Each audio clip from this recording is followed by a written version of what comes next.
എന്തോ ഒരു നിസ്സഹാവസ്ഥ എനിക്ക് ഫീൽ ചെയ്തു. അത് കഴിഞ്ഞു, അതെൻ്റെ മനസ്സിൽ വെച്ചു. അതിനുശേഷമാണ് ഈ അരീക്കോട് സംഭവം ഞാൻ ഈ പറഞ്ഞ വാക്യർ. അതിനുശേഷം ഞാൻ വരെ പിന്നാലെയാണ്.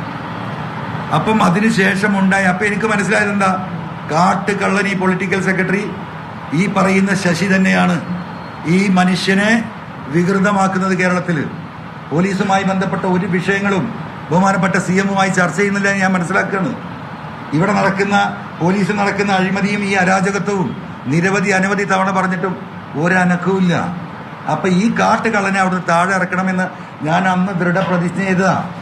അതിൻ്റെ ഭാഗമായിട്ടാണ് ഞാൻ ഈ അന്വേഷിച്ച് വരുന്നത്. അപ്പോൾ ഈ ബഹുമാനപ്പെട്ട CM-നോട് ഞാൻ പറഞ്ഞു, CM എനിക്ക് ചില കാര്യങ്ങൾ പറയാനുണ്ട്. അപ്പോൾ ആദ്യം ഞാനിത് പറഞ്ഞു. CM-ന് ഓർമ്മ ഉണ്ടല്ലോ 8-9 മാസം മുമ്പ് ഞാൻ പറഞ്ഞത്. പുള്ളി പ്രതികരിച്ചില്ല. എൻ്റെ മുഖത്ത് നോക്കി ഇങ്ങനെ ചെറിയ ചിരിച്ചു, യെസ് എന്നുള്ള പോലെ ഈ പറയുന്നു പറഞ്ഞു. അപ്പോൾ ഞാൻ പറഞ്ഞു, CM 2021 ഈ ഗവൺമെൻറ് രണ്ടാമത്തെ അധികാരത്തിൽ വരുന്നത് CM-ന്റെ വ്യക്തിപ്രഭാവം കൊണ്ട് പ്രവർത്തനം കൊണ്ടാണ്. ഞാനടക്കം CM-ന്റെ വോട്ടിലാണ് ജയിച്ചതെന്ന് ഞാൻ വിശ്വസിക്കുന്നതാണ്. CM നിങ്ങൾ കേരളത്തിലെ കത്തിജ്വലിച്ചിരിക്കുന്ന ഒരു സൂര്യനായിരുന്നു. അത്ര ഇഷ്ടമായിരുന്നു ജനങ്ങൾക്ക്. പക്ഷെ CM അറിയില്ല, ആ സൂര്യൻ കെട്ടുപോയിട്ടുണ്ട്. ആ സൂര്യൻ കെട്ടുപോയി കേരളീയ പൊതുസമൂഹത്തിൽ. ഞാൻ പറയാണ് ആത്മാർത്ഥമായിട്ട്, നെഞ്ച് തട്ടിയിട്ട് ഞാൻ പറയുന്നത്. ആ CM-ന്റെ ഗ്രാഫ് ആ 100-ൽ നിന്ന് 0-ലേക്ക് ഇറങ്ങിയിട്ടുണ്ട്. നാട്ടിൽ നടക്കുന്നത് CM അറിയില്ല. CM ആ 0-ൽ നിന്ന് അത് തിരിച്ചു കയറിയിട്ടുണ്ട്. CM 25-30% കേരളത്തിലെ സാധാരണക്കാരായ മനുഷ്യർക്കും കമ്മ്യൂണിസ്റ്റുകാർക്കും CM-നോട് വെറുപ്പാണ്. ഞാൻ പറഞ്ഞ സ്റ്റേറ്റ്മെന്റാ, കേട്ടിരിക്കുകയാണ് CM. എന്നിട്ട് ഞാൻ കൈ നീട്ടി ഇങ്ങനെ ആ സംസാരത്തിനിടയിൽ ശശി ഇരിക്കുന്ന ആ ക്യാബിന് അപ്പുറത്താണ്. ഇതിന് മുഴുവൻ കാരണക്കാരൻ അവനാണ് CM. ഇനി അവനെ വിശ്വസിക്കരുത്. ഞാൻ പറയാണ്, ഇതെല്ലാം ഈ മനുഷ്യൻ വളരെ എന്താ പറയുക സൗഹൃദം കേട്ടിരിക്കുകയാണ്. അപ്പോഴേക്കെന്താ, എനിക്ക് തൊണ്ടയിടറി, എനിക്ക് പിന്നെ സംസാരിക്കാൻ കഴിയാതായി, കണ്ണെന്ന് വെള്ളം വന്നു. കാരണം ഞാൻ അങ്ങനെ ഒരു ഫീലിങ്ങിന്, അങ്ങനെയല്ലേ നമ്മളിത് ധരിച്ചു വെച്ചത്. ഈ 8 വർഷം ആ മനുഷ്യനെ സ്നേഹിച്ചത്.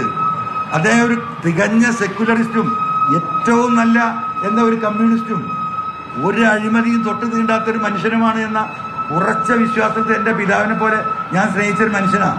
സ്വാഭാവികമാണ് നമ്മൾ ഹൃദയം പൊട്ടിപ്പോവും. ഞാൻ കരഞ്ഞു അവിടുന്ന്. അപ്പോൾ പിന്നെ എനിക്ക് രണ്ടാമത് തിരിച്ചു വരാൻ കുറച്ച് സമയമെടുത്തു. 3-4 മിനിറ്റ് ഞാൻ ഇരുന്നു. കാരണം എനിക്ക് എൻ്റെ കണ്ണ് നനഞ്ഞ അപ്പം ചോരക്കട്ടയാവും എൻ്റെ കണ്ണ്. പുറത്ത് ആളുകൾ നിൽക്കുകയാണ്. എനിക്ക് CM-ന്റെ ക്യാബിൽ നിന്ന് പുറത്ത് കിടക്കാൻ മാർഗമില്ല. അവിടെ ഇരുന്ന് ഞാൻ കണ്ണൊക്കെ തുടച്ച് ഒന്ന് ശാന്തമായി ഒരു 3 മിനിറ്റ് എടുത്തിട്ടുണ്ടാവും. അതിനുശേഷം ഞാൻ പറഞ്ഞു CM-നോട്, CM ഈ അജിത് കുമാർ ഈ അന്വേഷണത്തിൽ ഉണ്ടായത് ഈ കേസിൽ വലിയ പ്രയാസം വരും. CM അയാളൊന്ന് മാറ്റി നിർത്തിക്കൂടെ? അതൊരു ബുദ്ധിമുട്ടാണല്ലോ. അയാളുടെ സ്വഭാവം ഇപ്പം ഈ വായിച്ചപ്പോൾ തന്നെ CM-ന് മനസ്സിലായതല്ലോ. അപ്പോൾ CM എന്നോട് പറഞ്ഞു, അതിന് DGP ഉണ്ടല്ലോ എന്ന് പറഞ്ഞു. അപ്പോൾ ഞാൻ പറഞ്ഞു, DGP ആൾ സാധുവല്ല CM, ഇത് എവിടെയെങ്കിലും എത്തുമോ? അപ്പോൾ CM നമുക്ക് നോക്കാം എന്ന് പറഞ്ഞു. അപ്പോഴും ഞാൻ എന്താ വിചാരിക്കുന്നത്, ഇയാൾ വളരെ എന്താ പറയുക സത്യസന്ധമായിട്ടുള്ള സ്റ്റാൻഡാണ്. അപ്പോൾ ഞാൻ അവിടുന്ന് ഇറങ്ങുമ്പോൾ ഞാൻ CM-നോട് ചോദിച്ചു, CM പുറത്ത് പത്രക്കാരുണ്ട്, ഞാൻ ഇന്നലെ മുതൽ അവരെ കണ്ടിട്ടില്ല, ഇറങ്ങിയാൽ അവരോട് എന്തെങ്കിലും പറയേണ്ടി വരും. അപ്പോൾ എന്താ ചെയ്യാന്ന് ചോദിച്ചു. അതിനെന്താ നിങ്ങൾ പറഞ്ഞോ പറഞ്ഞു. നിങ്ങൾ സൂക്ഷിച്ച് പറയണമെന്ന് കൂടി പറഞ്ഞില്ല, അല്ലെങ്കിൽ ഒന്ന് കരുതി പറയണം എന്ന് പറഞ്ഞില്ല. അപ്പം എന്താ, അപ്പം എനിക്ക് വീണ്ടും ആവേശമായി. CM അത്രയും സപ്പോർട്ടല്ലേ. അങ്ങനെ ഞാൻ വരുന്നു, പിറ്റേന്ന് പത്രസമ്മേളനം നടത്തുന്നു. അല്ല, അന്ന് ഇറങ്ങിക്കഴിഞ്ഞിട്ട് ഞാൻ മുങ്ങി എലി പൂച്ച എന്നൊക്കെ പറഞ്ഞ സമയം. അപ്പോൾ ഞാൻ ശാന്തമായിരുന്നു സത്യത്തിൽ. കാരണം CM-ന്റെ പെരുമാറ്റത്തിൽ ഞാൻ ഫുള്ളി സാറ്റിസ്ഫൈഡ് ആയിരുന്നു. അത് കഴിഞ്ഞ് പിറ്റേന്ന് മാഷെ കാണുന്നു. മാഷെ കണ്ട് ഇറങ്ങിയപ്പോൾ ഞാൻ കുറച്ച് രൂക്ഷമായി സംസാരിച്ചു. അത് നിങ്ങൾ എലി പൂച്ച പട്ടി എന്ന് പറഞ്ഞതിൻ്റെ ആ ഒരു ആക്ഷനാണ് സത്യത്തിൽ എന്താ വന്നത്. മാഷയ്ക്ക് പോയി ഞാൻ പ്രസ്ഥാനം നടത്തിയെന്ന് പറഞ്ഞല്ല, അതൊരു വാസ്തവ. ദയവായി നിങ്ങളത് മനസ്സിലാക്കുക. അത് കഴിഞ്ഞ് ഞാൻ പോരുന്നു. ഞാൻ ഇടവണ്ണ രാത്രി 10 മണി 9 മണിക്ക് എത്തുമ്പോൾ വിവരം വരുന്നു, എന്താണ് സുജിത്ദാസിനെ സസ്പെൻഡ് ചെയ്തു. ആഹാ, PV അൻവർ സിന്ദാബാദ്. ഞാൻ തന്നെ വിളിക്കുക, PV അൻവർ സിന്ദാബാദ്. അങ്ങനെ പോകുന്നു, വീട്ടിൽ പോയി കിടന്നുറങ്ങുന്നു. അതിൻ്റെ പിറ്റേന്ന് അപ്പോഴേക്ക് പാർട്ടി ലീഡേഴ്സ് വിളിക്കുന്നു. ഇപ്പോൾ കണ്ടില്ലേ, സ്ട്രോങ് ആയ ആക്ഷനാണ്. അപ്പോൾ എനിക്ക് തോന്നി സ്ട്രോങ് ആയ ആക്ഷനാണ്. അത് കഴിഞ്ഞ് അപ്പോൾ അതിൻ്റെ ഇടയിൽ നിങ്ങൾ ആരോ വിളിച്ച് ചോദിച്ചു, സന്തോഷമായോ?